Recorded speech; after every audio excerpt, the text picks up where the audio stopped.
Good morning বন্ধুরা, কেমন আছো তোমরা সবাই? আজকে আমরা সকাল সকাল মাসির বাড়ি যাচ্ছি, উত্তম কুমার মহারাজ স্টেশনের ওখানে।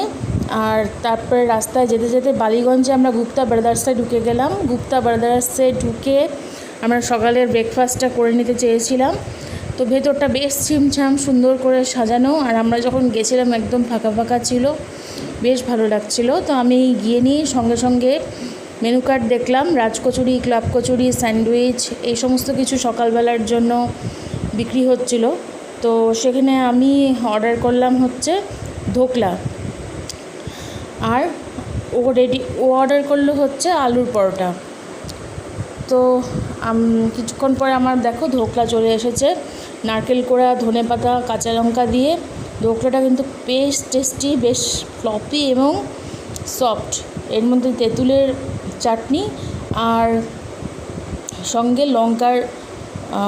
লঙ্কার চাটনি, এই দুটো দিয়ে এটা সার্ভ করা হয়েছে। খেতে বেশ সুন্দর লাগছিল। আর ও নিয়েছিল আলুর পরোটা। তো আলুর পরোটার সাথে কোনো রকমের তরকারি ছিল না, আলুর পরোটার সাথে ছিল দই আর চাটনি। আলুর পরোটাটাও কিন্তু বেশ টেস্টি ছিল, আমাদের বেশ ভালো লাগছিল। সময়টা দারুণ কাটলো। তোমাদের কেমন লাগলো সেটা কিন্তু অবশ্যই জানাবে।